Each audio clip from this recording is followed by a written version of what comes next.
Before we go on and hook this data control up now to our employee information screen that we've been building, let's actually take a look at some of the common properties and what those properties are used for on the data control. There are a lot of different properties that you'll find on the ADO data control, such as the align property. Now, the align property basically allows you to align the data control to the top, left, bottom, or right of the form. That way, if you move or resize the form, the data control will also move and resize with the form. BOF, or beginning of file action, says what to do when you actually move to the first row in the record set. You can actually have it go to what's called the phantom record, which is basically there's a phantom record before the record set and after the record set. And they do this just so that we can set this BOF property, beginning of file. There's also a caption property, which we set, and some additional ones like cache size. How many rows do you want to actually bring back in cache on the client?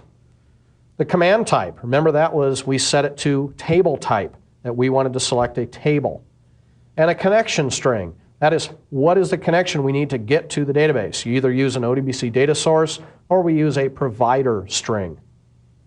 Connection timeout, how long to wait for a server before timing out and returning an error that the server is not available. Cursor location, you can actually have this record set be built on the server or be built on the client side. End of file action, what happens when you move to the end of file? Do you want to actually just stop?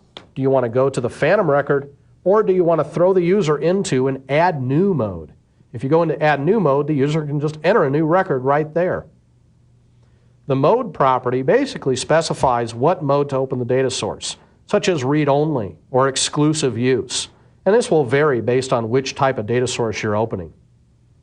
Orientation, do you want the data control to appear horizontally, or do you want a vertical type data control? Then you have things like the username and the password, and we saw those, how I filled those in with SA. And then the record source itself. This property can be filled in with the name of a table, a query, or just a plain old SQL select statement.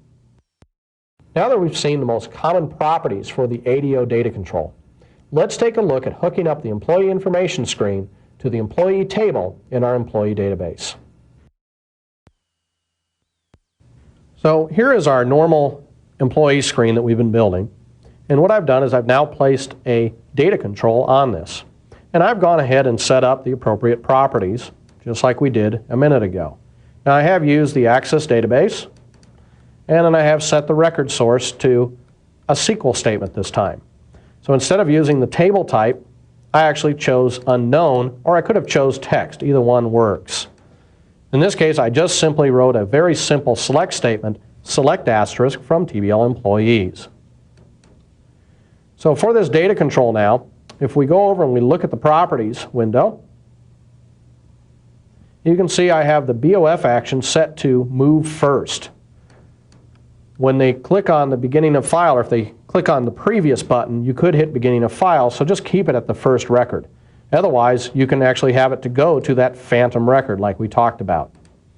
I have also set the EOF action to do a move last. So I don't want it to go past the end of the last record, the real record, and go on to the phantom record. Well, let's go ahead and run this application now, pressing the Start button. And we'll bring up the basics here. And you can see that all of the data for the employee form has been filled in. And I can use this data control to move through the records. And when I try to click to the beginning of file, it just stays there. It will not move any further. And then I can move forward, move to the last row, and I can't move it any much farther than that. Now once I'm at this particular record, I can actually go in and actually start changing the data. So I could enter a Social Security number for this particular person.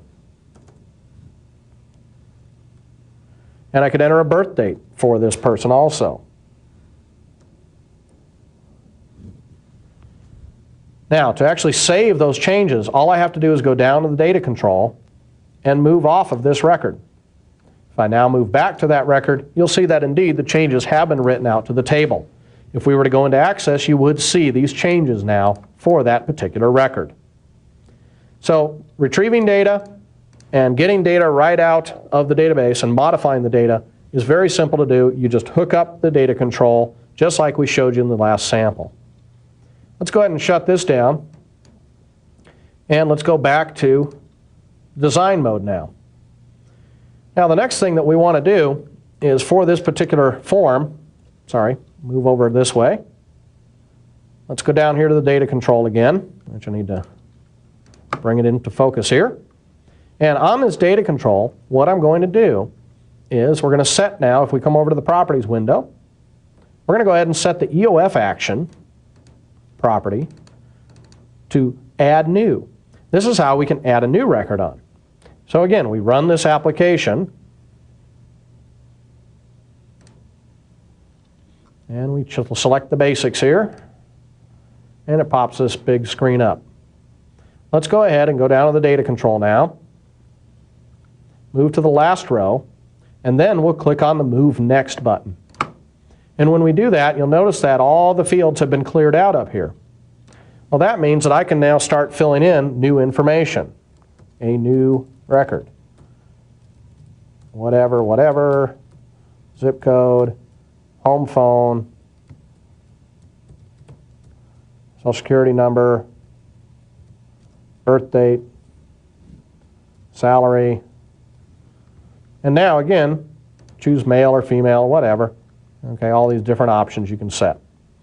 Now, what I want to do is just, again, move off of this record. And when I move off of it, it has now saved that record. So when I move back, you can see all the changes that I input.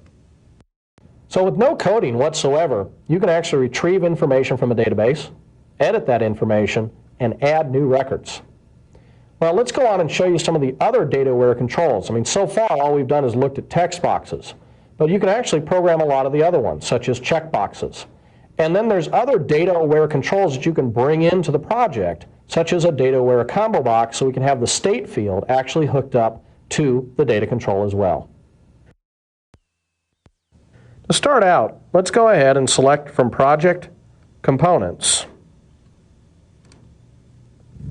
And we're going to bring in, if we go down to the Microsoft tools here, we're going to bring in the Microsoft Data List Control 6.0. This will bring in a combo box and a list box control. You'll also notice that I have already selected a data grid control. Now we're going to talk about all three of these here in just a minute. So let's go ahead and close this out. Go over to our toolbox to the left there.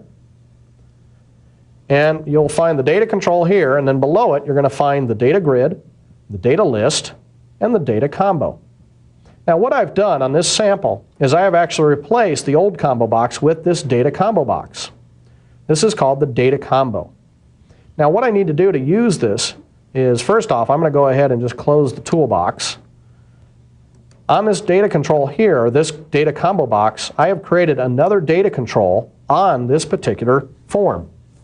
So this data combo box, or data control here, if we look at the properties, bring up the properties window, it goes against the same JET database, but the record source is actually selecting from TBL states.